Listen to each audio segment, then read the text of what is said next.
Salam Nusantara warga Konoha sekalian, selamat datang kembali di channel Ray Konoha. Kemarin lalu ada sebuah video yang viral di Twitter atau di aplikasi X ya. Dan kira-kira isi video ini mengatakan bahwa diduga ya, kalau Balawi di Indonesia bersatu maka Indonesia akan selesai ya.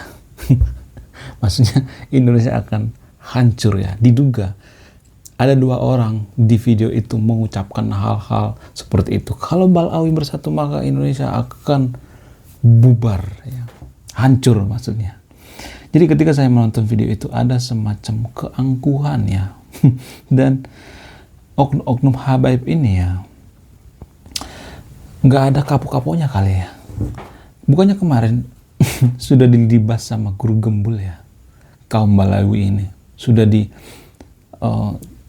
diperingati sama guru gembul. Kenapa nggak ada kapok-kapoknya sih? Kenapa nggak ada selesai sih polemik daripada habaib ini?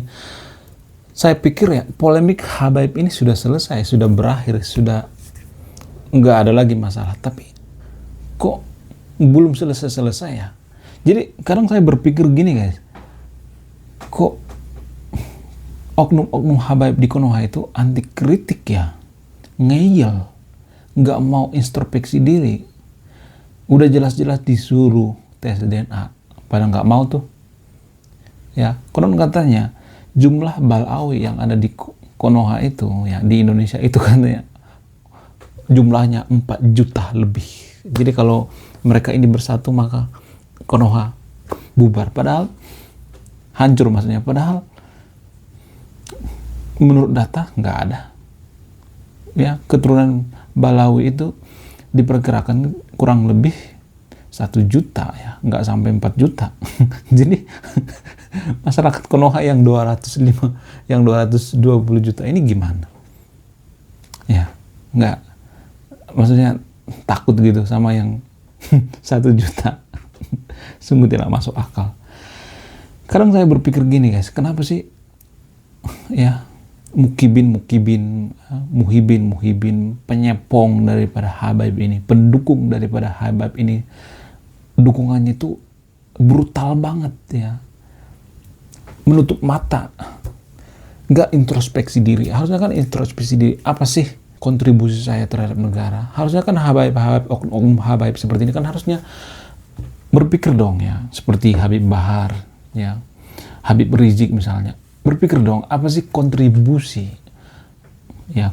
mereka ini terhadap kemajuan bangsa kita, termasuk SDM-nya. Jangan malah memperparah SDM Konoha, jangan malah memanfaatkan SDM Konoha yang SDM rendah. Jangan malah dibuat kubu-kubuan, berantem. Kenapa sih kita nggak introspeksi diri? Kenapa sih anti kritik?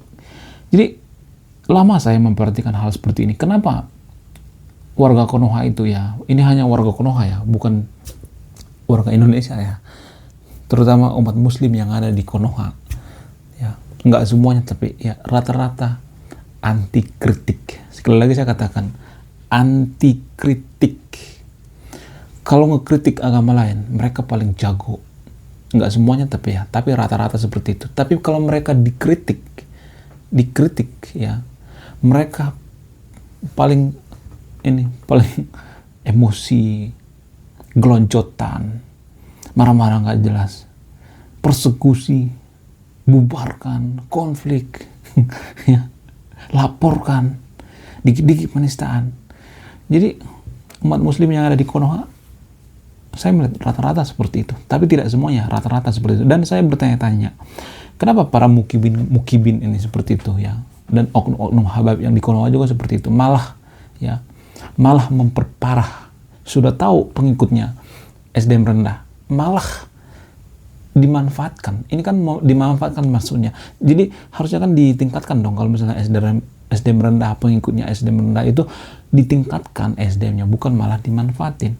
Jadi saya lama memikirkan hal seperti ini. Kenapa rata-rata warga Konoha itu ya, terutama umat muslim, anti kritik. Dan setelah saya mencari data, mencari sumber gitu, membaca buku, ada beberapa alasan kenapa ya warga Konoha itu anti kritik, terutama dalam beragama. Kenapa anti kritik? Salah satu alasan yang paling masuk akal adalah, sebelum saya bahas, semua yang saya ucapkan di video ini ada sumbernya. Jadi saya akan tampilkan sumbernya di sini. Ini bukan opini saya pribadi, ini by data ya. Kalau mau komplain, jangan komplain ke saya. Komplainlah sama yang bikin datanya. Ya, jangan anti kritik.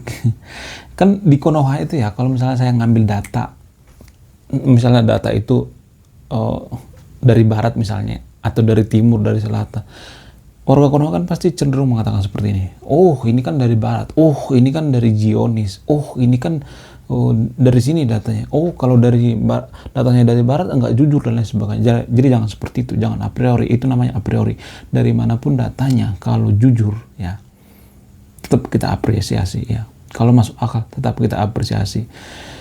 Salah satu alasan kenapa warga Konoha itu, terutama umat muslim yang ada di Konoha itu, anti kritik adalah rata-rata ya, tidak semuanya tapi rata-rata, karena terlalu fokus pada ritual daripada esensi agama itu sendiri ya.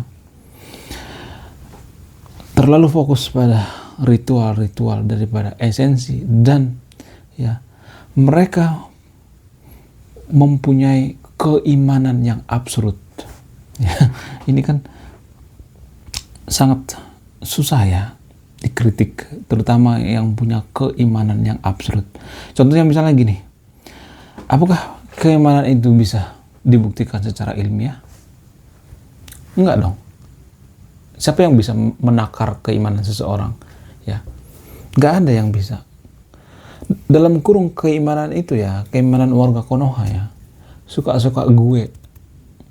Ya, itu artinya standar daripada keimanan itu nggak ada, suka-suka gue, namanya juga keimanan. Contoh misalnya, kalau saya mengimani, ini contoh misalnya batu meteor misalnya, membawa saya ke surga. Suatu saat batu meteor ini bisa membawa saya ke surga, maka nggak ada orang yang protes tuh. Maksudnya tidak bisa diprotes, ngapain? Ya, ngapain diprotes? Kan namanya keimanan, suka-suka gue. Namanya juga suka-suka gue. Saya melihat keimanan warga Konoha itu suka-suka gue, sama seperti Muhibin ini. Kan itu namanya keimanan, mengimani karomah habaib misalnya. Mau habaibnya terbang bolak-balik ke surga kek, ya.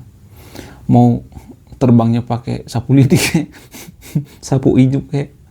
Mau habaibnya ngomongnya bisa memadamkan api neraka kek, bodoh amat. Yang penting imani. Kan keimanan itu sesuatu hal yang absurd menurut saya pribadi. Lama saya memperhatikan ini ya. Menurut saya keimanan ini harus ada standarnya, harus ada regulasinya, harus dibikin standarnya. Jadi keimanan itu jangan absurd seperti ini. Ini kan semacam abu-abu ya keimanan itu. Kalau misalnya ada orang yang mengimani misalnya, nggak boleh mendirikan rumah ibadah di kampung kami karena ini adalah keimanan kami terhadap Tuhan. Jadi senjata makan Tuhan kan, jadi merugikan negara kan. Pantasan banyak konflik ya kan. Pantasan ada masuk ke rumah ibadah orang lain sambil teriak-teriak, bubar, izinnya mana? Kalau misalnya ada orang seperti itu mengimani bahwa tidak boleh mendirikan rumah ibadah di kampung kami, itu kan namanya keimanan, ya kan?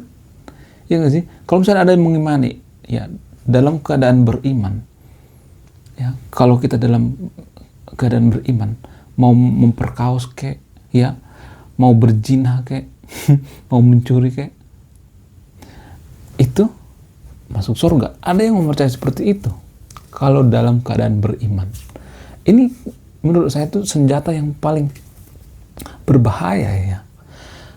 Misalnya kalau dia berpikir seperti ini, kalau dalam keadaan beriman membunuh orang lain juga bisa, kan konyol kan, ya nggak sih? Hal-hal seperti ini kan hal-hal yang konyol, ya nggak sih? Pantesan banyak masalah di Konoha ya, kalau ada yang mempercayai seperti itu. Ini hanya di Konoha, bukan Indonesia ya. Kalau misalnya kita dalam keadaan beriman, terus kita korupsi, kita tetap masuk surga, kan ini kampret kan namanya, ya nggak sih? Tulul, sungguh di luar nurul ya. Saya tidak habis fikri Hal-hal seperti ini yang bikin negara tidak maju tanpa kita sadari. Dan orang-orang seperti ini dipelihara di Konoha. Wow, luar biasa. Jadi keimanan itu menurut saya itu sesuatu hal yang perlu diluruskan dulu deh sebelum kita menjadi negara maju. Karena apa? Karena agama itu mempengaruhi kemajuan suatu bangsa. Kalau pola pikir kita dicocoki seperti ini dalam keadaan beriman, korupsi juga nggak apa-apa masuk surga. Kalau misalnya ada yang mempercayai seperti itu, ini kan dogmatis, doktrin.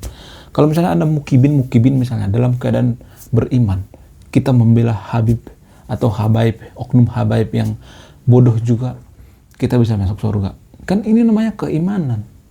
Ya nggak sih? Pantesan Pak anti kritik ya kan? Susah emang kalau sudah berpikirnya itu dogmatis. Selain itu, alasan selanjutnya misalnya kenapa warga Konoha itu rata-rata anti kritik. Alasan selanjutnya misalnya karena ketergantungan pada otoritas agama. Ketergantungan ya. Apa yang dikatakan oleh habaibnya mangut-mangut. Apa yang dikatakan mangut-mangut. Mau ngomong A yang ngikut A, ngomong B ngikut B. Nggak pernah kritis, otaknya nggak pernah berpikir kritis. Apakah yang saya lakukan ini masuk akal atau tidak? Harusnya kan seperti itu ya. Tapi di Konoha malah oknum habaib ini ya memperparah, sengaja menggunakan mukibinnya yang SDM rendah ini untuk kepentingan pribadinya. Jadi orang-orang seperti ini sangat berbahaya, bisa menghancurkan negara. Karena apa? Karena orang seperti ini bisa memanipulasi orang-orang yang terlalu patuh terhadapnya. Ini kan otoritas agama. Lalu apa solusinya? Nanti saya akan memberikan solusinya ya. Saya akan memberikan solusi yang paling ekstrim. Selain itu, kurangnya spiritualitas yang seimbang.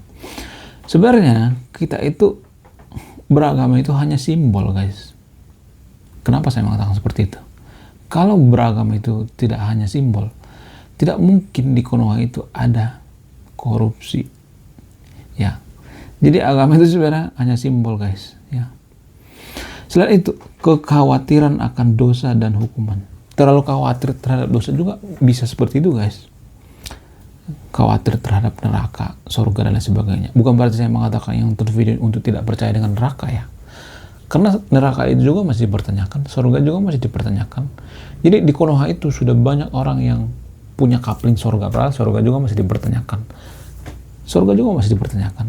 Kenapa saya mengatakan surga itu masih dipertanyakan? Karena nggak ada satupun yang bisa saya relok surga. Kalau misalnya ada oknum habaib misalnya mengatakan, kemarin saya terbang ke surga bolak-balik PP hanya menggunakan sapu lidi misalnya.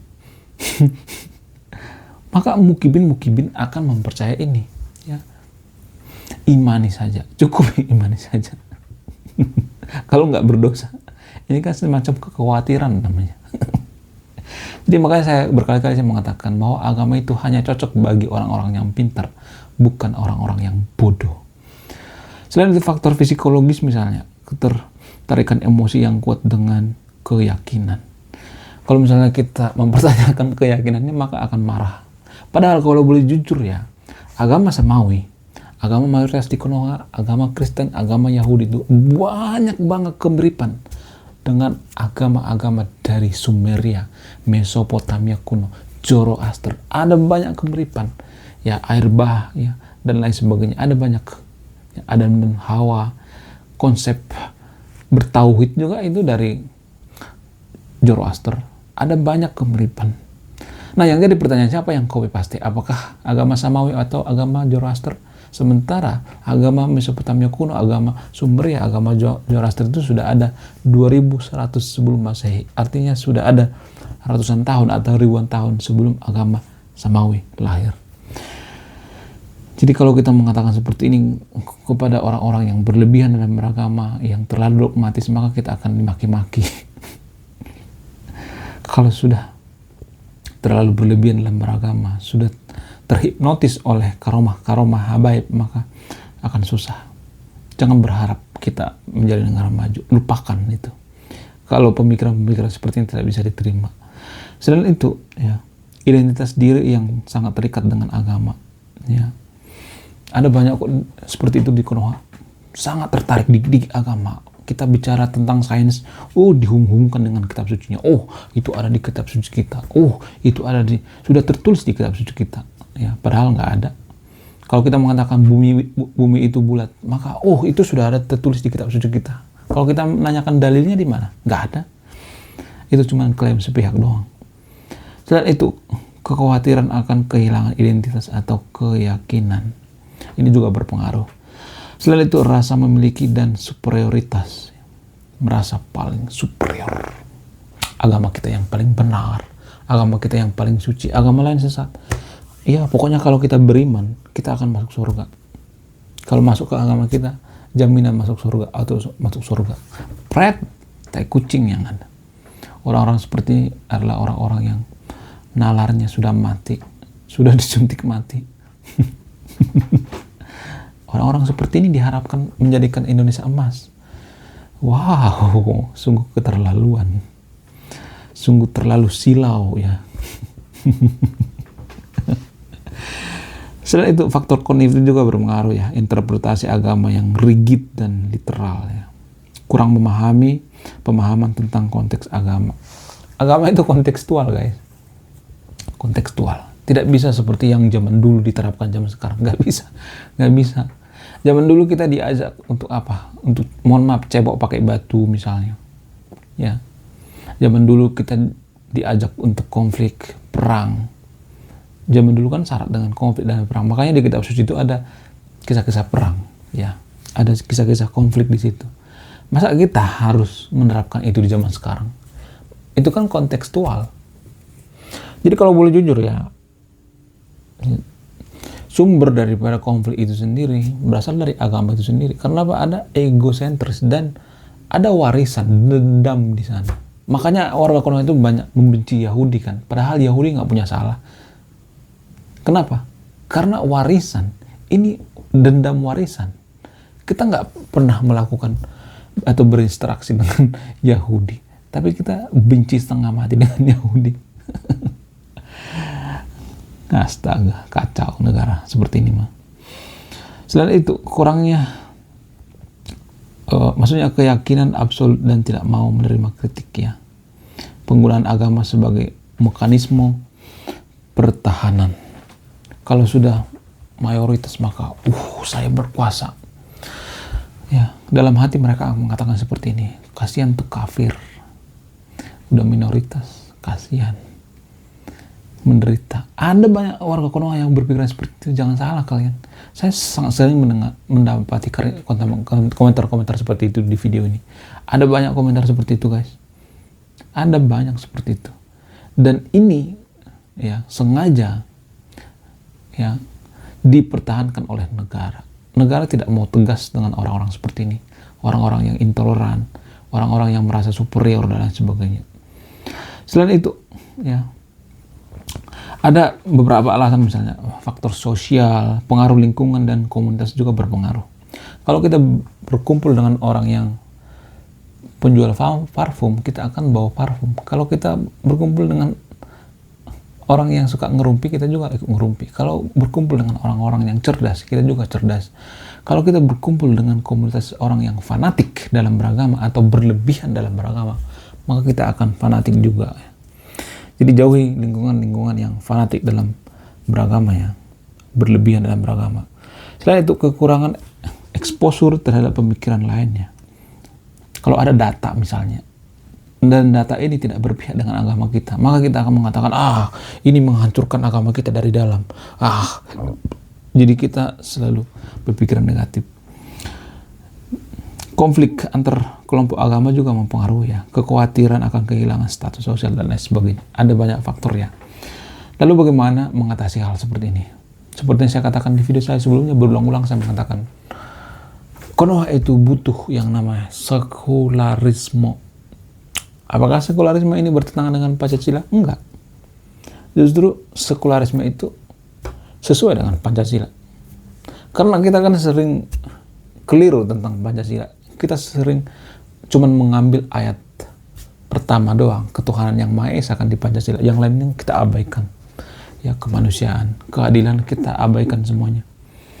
Jadi sekularisme ini justru menyempurnakan Pancasila itu sendiri. Kenapa? Karena kita memisahkan antara agama dengan politik. Jadi pemuka-pemuka agama seperti mukibin, oknum habaib, ya, oknum balawi dan lain sebagainya seperti ini, seperti Rizik Syihab, seperti Habib Bahar, mereka tidak akan bisa memprovokasi umat di waktu sedang ini ya, di Konoha ya, misalnya ini hanya di Konoha ya, sedang ini misalnya orasi ya, mereka tidak akan bisa dikasih panggung. Jadi sekularisme itu memisahkan antara semua hal dengan agama. Kita tidak bisa dikit-dikit agama. Semua hal, memilih pemimpin gak boleh menggunakan agama ya, ekonomi juga, semua hal kita harus memisahkan. Kalau nggak, negara kita tidak akan bisa menjadi negara maju. Oke, terima kasih sudah menyimak dan memahami video ini. Sebelum saya tutup video ini, saya akan memberikan salah satu pesan moral. Pesan moralnya adalah, selama kotak saran di Konoha masih diisi dengan duit ya, kotak saran bukan kotak amal ya, masih diisi dengan duit di Indonesia, maka sampai kiamat pun kita tidak akan bisa menjadi negara maju. Saya Ray Konoha, salam rasional.